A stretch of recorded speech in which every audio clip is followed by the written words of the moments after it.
회사에서 자본 땡겨와서 처음에 빚 땡겨오고 채권 빚 땡겨갖고 만들어서 월급 주고 뭐 재고자산 만들어갖고 다 팔고 뭐 이렇게 해서 쭉 해요. 그래서 이게 1년씩 보통 이제 한 사이클이 돌아가면 회사에서 1년 일들을 쭉 해요. 그래서 하면 35페이지에 밑에 있는 쭉 나와요. 분계장이 제가 말씀드린 걸 전부 분계를 내면 이 정도가 돼요. 쭉 나오고요. 이 과정을 보시면요. 이 분계장을 저는 이제 책을 만드는 열심히 돈을 쓴 거고요. 앞으로 다 시스템이 있죠. ERP라는 게 중요하게 돼 있어요. 이렇게 재무제표 작성 딱 누르면 재무제표 딱 나와요. 수정공에 넣으세요. 수정공에 딱 넣으면 딱 나오게 돼 있어요. 그 시스템. 그 시스템 만드는 회사가 뭐냐, 세계적으로 유명한 회사 중에 한 개가 오라클이고요. 그 랠리 헤비스니까 이렇게 털부터 불러하시 나오는 그게 오라클이고 반대쪽이 셀이에요. 독일의 셀. 그래서 ERP 양대 산맥이에요. 그래서 LG CNS, 삼성 SDS 이런 회사들이 뭐냐면 그 기반을 갖다 와서 그거 들고 와가지고 각 회사들에 깔아주는 거예요. 시스템을 깔아주는 일들을 해요. 조금씩 이제 당연히 조금씩 고쳐야겠죠. 회사마다 약간 상황이 틀리니까. 그런 걸 이제 깔아주는 게 그 SI 시스템 통합 업체라는 거예요. 그래서 SI 업체가 시스템 인티그레이션 그런 학자거든요. 그래서 당연히 재벌 그룹사들은 자기네가 깔아야 될 시스템이 워낙 많으니까 자회사들에 회사들이 있고요. 당연히 일감은 거기다 다 주겠죠. 그리고 그 SI 회사들은 사람만 있으면 돼요. 컨설턴트들. 그것도 약간 이런지 비슷해가지고요. 그쪽 시장 어떠냐면 LG CNS가 만약에 LG 뭐 어떤 계열사에 일을 땄다. 그러면 시장에 띄워요. 우리 컨설턴트 이런 파트너 몇 명씩 해서 필요하다. 그러면 그 좀 이렇게 중견 컨설턴트라고 해야 돼요. 그런 분들이 연락을 받고 자기 사람 모아요. 집에서 이게 놀고 계신. 가자. 다 했어야 돼. SS 입사를 해가지고 그 까는 회사 가서 깔아줘. 다 깔고 이제 다 끝나고 나면 어휴 고생했어요. 이제 돈 받고 이제 안녕히 계세요. 가요. 다시 또 이제 집에 계신 거예요. 또 전화 받아서 또 모여요. 그런 식으로 이제 일을 하세요. 그러니까 일감만 있으면 일은 엄청나 아무나 다 할 수 있어요. 인력시장에 공고만 쓸 줄 알면 다 모이니까. 그래서 각 재벌사들은 이 회사를 다 갖고 있어요. 비싸죠, G시스템에서. 그러니까 G시스템 돈 많이 들어가거든요. 굳이 남 죽고 있어요. 그리고 그런 회사들의 오너들은 대주주들은 누구냐 하면 다 오너 일가의 다음 승계자들이 대주주가 되세요. 그래서 삼성의 승계 이슈가 나올 때마다 삼성 SDS의 장외 주가 상장사 아니거든요. 장외 주가는 맨날 오르락내리락 해요. 이재용 회장님께서 대주식 상당히 많이 갖고 있어요. LG 쪽도 네, 그렇고요. 뭐 세안 같은 뭐 회사 몇 개만 있는 다 신세계도 다 있어요. 그래서 그런 예를 깔아주고요. 그래서 이제 거기서 결산 이렇게 눌러 회계팀이 결산 딱 보고 나면 이제 계약해놓은 회계법을 전화를 해요. 회계감 사자. 그럼 저희들 이제 집 사서 나가요 회사. 약간 틀리겠는데 기본 해명이 작은 회사, 큰 회사들은 좀 많이 나가죠. 복잡하니까. 쭉 나와서 이제 사무실 열어놓고 이제 거기 앉아서 이제 뭐 숫자 이상한 거 이제 전화해서 좀 와보세요. 그러면 이제 직원도 안 오고 그래요.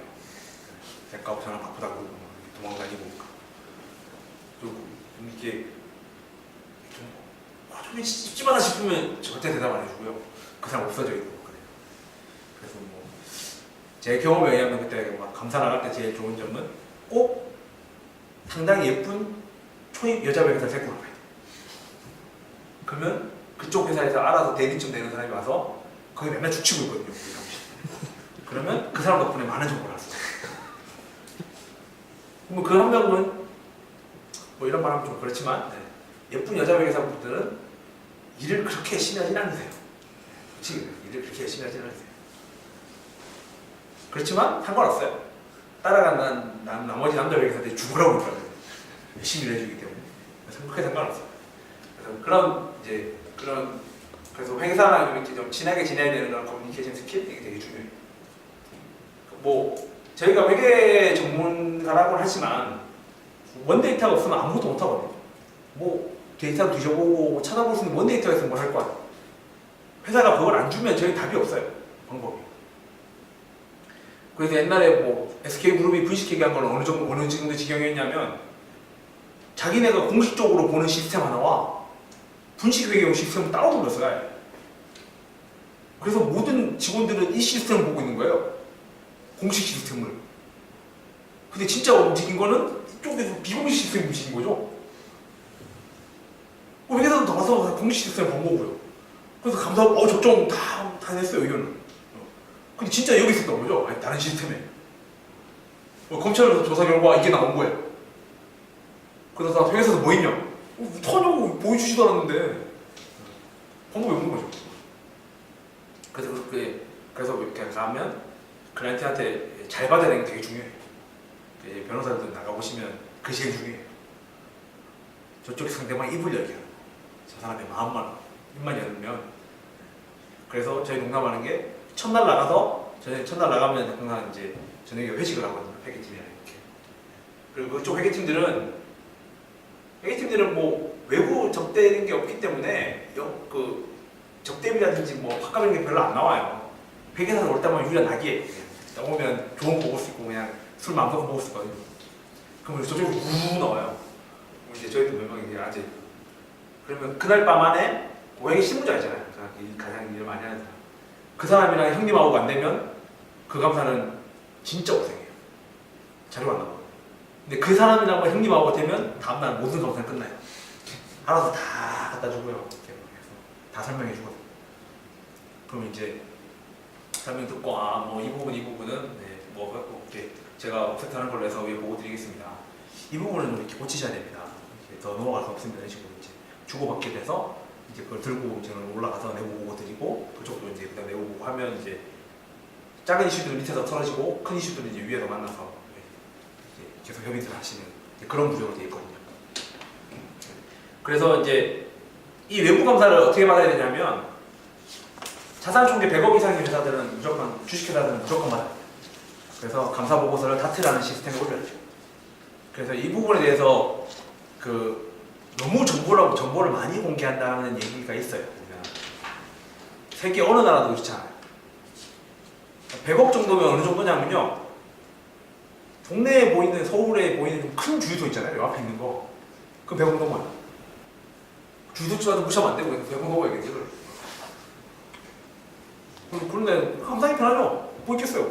땅 80억, 건물 뭐 10억, 현금 10억 이렇게 다 되죠. 주주는 아버지 혼자 이렇게, 혹은 뭐 아버지랑 뭐 아들 몇 명 이렇게 돼 있겠죠. 어쨌든 그렇다고요. 네. 이해보셨지? 네. 그래서 100억 넘는 회사들은 외부 감사를 다 받아서 다트 시스템에 감사 보고서를 올려야 돼요. 그래서 누구나 다 볼 수 있어요. 그래서 뭐 미혼인 분들 꽤 계신 것 같은데 만나서 얘기해봤더니 뭐 무슨 회사 아버지가 사장이시다더라. 바로 다트 열어보면 다 나와. 싹 다 나와. 심지어 어느 정도까지 있냐면요. 뭐 지급 보증을 받은 신용 공여를 받은 정보 정도 있어요. 그러니까 작은 중소기업 같은 경우는 되게 대주주들이나 사장님들의 아파트들이 정보로 들어와 있거든요. 아파트 주소가 나와요. 감사 보고서에. 그럼 등기부등 문제 보면 빚 얼마인지 나오잖아요. 다 할 수 있어요. 그리고 그 등기부등본 갔는데 그 소유주의 주소와 그 등기부 등본 아파트 주소가 틀려요. 그러면 그건 뭐예요? 그분 최소한 1가구 2주택인 거예요. 또 그 주소를 따라가보면 되죠. 500원인데요. 500원 또 등기부 보잖아요. 또 이렇게 하면 또 아파트 또 나와요. 차라리 몇 군데 나와요. 그래서 아주 쉽게 주요 자산들을 다 알 수 있어요. 그래서 그렇게까지 정보를 공개할 필요가 있느냐라는 얘기들이 있어요. 외국은 이렇게까지는 아니거든요. 우리는 너무 심하게 공개한다는 얘기는 있어요. 그래서 100억 이상이면 해야 되고 뭐 100억, 70억 이상이면 부채 어쩌고저쩌고 있는데 100억 이상이라고 보시면 돼요. 그리고 그 회사가 몇 개냐면요. 1년에 감사를 받아야 되는 회사가 19,530몇 개예요. 아까 어제 말씀드렸죠? 19,530몇 명에 오너 일가가 5명이라고 쳐도 10만 명이 둘다 돌아다니는데 왜 이렇게 아는 사람이 적을까에 대해서 그렇죠. 네. 그래서 이 회사가 정리집 작성했어요. 해서 회사한테 봤어요. 봤는데 회계 기준대로 작성을 했으면 당기순이익이 1조 원이에요. 근데 얘들은 9천억이라고 적었어요. 그러면 의견 거절까지 안 나갈 거예요. 의견 거절의 의미는 뭐냐면 우리가 제대로 못 봤다. 볼 수 있는 환경이 안 됐다. 그래서 우리는 어떤 이 재무제표가 어떻게 됐다는 의견을 표현할 수가 없다. 의견 거절. 아예 안 본 거예요. 열어보지도 않은 거거든요. 이거는 의견 거절. 그러면 무조건 상담 폐지예요. 그런 재무정보를 안 까는 회사들이면 무조건 폐지고요. 그 다음은 한정. 복인 받는데 찝찝하다. 만약에 당기순이익 1조 원인데 회사가 기어코 9천원을 쓰겠다고 우겨갖고 9천원짜리 재무제표를 내면 우리는 한정이나 부적정을 해요. 한정, 좀 틀린 부분이 몇 군데 있다. 우리가 봤을 때 1조 원이 맞다. 부적정, 많이 틀렸다. 많이 틀려서 이 재무제표 믿지 마십시오. 그 소리예요. 그런 의견들이 나와요. 제일 앞 페이지를 적어줘요. 이렇게. 대부분 당연히 적정이 나가겠죠. 적정하다는 의미는 1조 원 순이익이 났으니까 1조 원이나 적었다는 의미예요. 마이너스 1조 원 하는 회사예요. 내일은 당연히 말하겠죠. 근데 정부에다가 마이너스 1조 원이나 적어놨으면요 적정이에요. 어쩌면 회계 기준 따라 잘 적었고 그러고 왔더니 마이너스 1조 원이고 얘는 마이너스 1조 원 적었더라. 오케이. 물론 이 정도 적어는 따로 밑에 또 부가로 적어요. 계속기업의 가정의 일문이라고 해서 적어요. 곧 망할 것 같습니다. 투자에는 유의하십시오. 이렇게 적긴 적어요. 그렇지만 의견 전체는 적정이 나가는 거죠. 그래서 회계 감사 보고서의 의견이 적정이라고 해서 이 회사가 건전하다 이런 소리가 아니고요. 이 회사는 지가 일한 대로 장부에 잘 적어놨다는 의미밖에 없어요. 건전성의 의미는 없는 거거든요. 그래서 그 회계 감사만의 의견을 이제 의견 잘 하셔야 되고요. 다음에 이제 쭉 보시면요. 결산무게 39페이지 결산을 쭉 돼 있고요. 39페이지에 보시면 이제 매출과 비용 뽑아가지고 이자 비용까지 다 해서 법인세 차감료 순이익이 나왔잖아요. 191만원. 39페이지 제일 마지막에 191만원. 여기서 이제 세금을 내야 돼요. 법인은 법인세를 내야 되거든요. 근데 법인한테 야 세금 낼 거니까 세법에서 말하는 기준으로 장부를 다시 작성해라. 뭐하는 짓이에요? 기업이 얼마나 황당하겠어요. 그리고 세법은 매년 바뀌거든요. 회계소금한테 짜증나 죽는 줄 알았어요. 항상 10월 31일날 바뀌어요. 2월달 2월 며칠에 시험을 봐야 되는데 세법이 10월 31일날 바뀐다고. 그럼 강사들이 아무리 머리 쓰고 빨리 책을 내놔도 1월 15일에서 1월 20일 돼야 이런 찌라시로 나와요. 개정세법이. 개정세법이니까 시험 문제는 꼭 나와요. 나는 2월 말에 시험을 봐야 되는데 그 몇 문제 꼭 나온다고. 근데 12월 30일날 꼭 세법을 바꿔줘요. 심하게 싸우면 1월 며칠 바꾸고 그래요. 정말 죽이고 싶죠. 공부가 진짜 짧은데. 그것도 시험 문제 안 내는 것도 아니고. 법인세를 내야 되는데 세법처럼 맨날 바뀌고 맨날 그런 기준을 매번 보면 장부 다시 작성해라. 이건 말이 안 되잖아요. 그러면 공시하는 장부 또 만들고 세법 장부 또 만들고 그래 그건 아닌 것 같다. 큰 틀에서 오케이. 큰 틀에서 네 장부 믿어줄게. 아니 뭐 회계사까지 다 봤는데 뭐 문제가 있겠느냐. 대신 이제 세법의 목적에 따라서 몇 가지들은 이제 좀 반영을 해줘야 되지 않겠느냐. 그래서 일부만 조정을 해라. 이런 식으로 되거든요. 일부 조정하는 걸 세무 조정이거든요. 그래서 그 회계사들이 나가서 회계사나 세무사들이 나가서 해주죠. 일부 조정된 내용들이 뭐냐면 접대비 한도 번 네 맘대로 쓰게 해주면 그렇게 하겠죠. 접대를 누가 받겠습니까? 제 딸이 받겠죠. 우리 엄마가 받을 거예요. 어디서? 롯데마트에서. 우리 집에서 먹는 거를 그냥 접대비로 긁어버리는 거예요. 세법에서 인정해준다고 하면 세법에서 10% 까주잖아요. 비용 인정해주면 내가 내야 될 세금이 10% 정도 줄어든다고요. 그럼 기부금 한도권 인정해주면 제가 그 교회 가서 모시겠죠. 목사님께.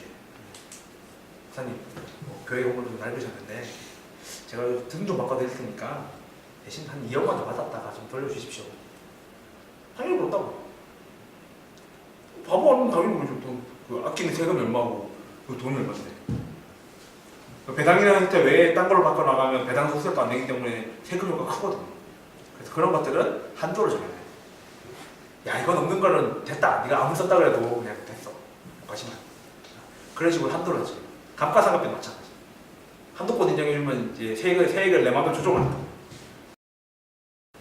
그래서 그런 식으로 돼 있고요. 그래서 이제 당기순이 나오면 거기다 일부 조정을 가해갖고 내가 세금 얼마 내겠다라고 해서 만들어진 금액을 내가 갖다 내야 돼요. 회계연도 종료일 말일로부터 3개월 안에 내가 내 발로 걸어서 신고해주고 내가 내 돈 갖다 내야 돼요. 그럼 다들 그러죠. 누가 그 짓을 할까요? 다 해요. 왜 그러냐면요. 세법의 기준 틀이 이거예요. 알아서 신고해라. 하기 싫으면 하지 마. 대신 걸리면 가만 안 둔다. 가산세가 장난 아니거든요. 일단 적게 낸 걸 걸리면 일단 20% 붙이고 시작해요. 20% 시작 얹자. 자 그럼 20% 얹었어요. 그 다음에 기한을 지난 하루에 10,000분의 3씩 가산을 해요. 10,000분의 3이라면 되게 작은 거죠. 365 곱하면 1년에 10.93%예요. 9몇 프로가 나와요. 거의 11%거든요. 근데 세무서는 그렇게 부지런하지 않아요. 언제 날리냐면요. 한 2년 뒤에 와요. 오늘 숨긴 건데 2년 뒤쯤에 야 계산해보고 좀 틀렸어. 다시 더 내라고 2년 뒤에 와요. 그러면 기본 40%가 붙어서 나오는 거예요.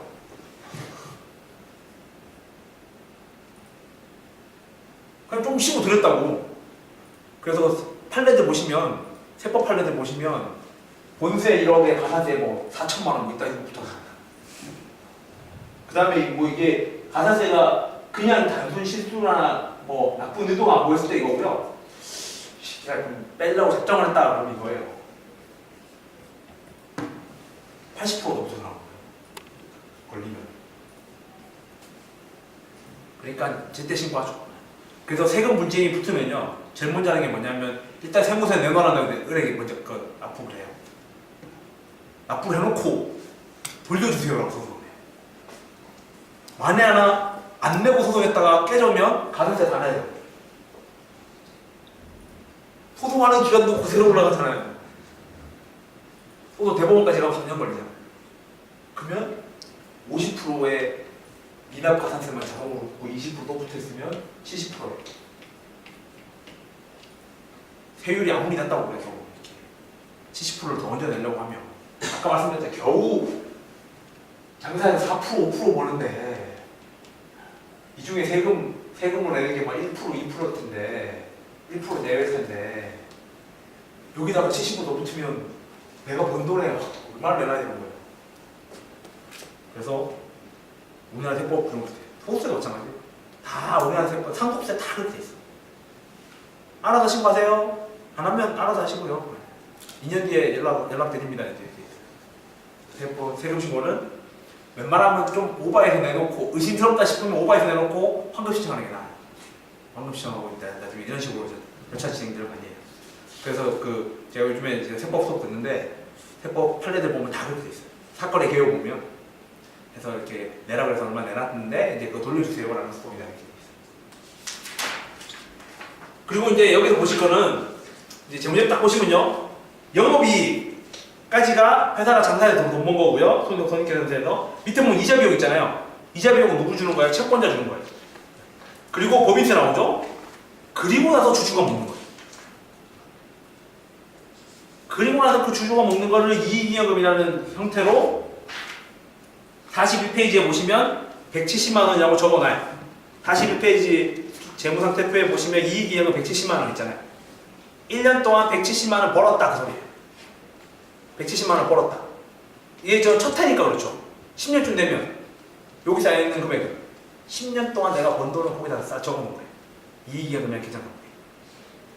앞에 당기순이익은 1년 동안 번 거고요.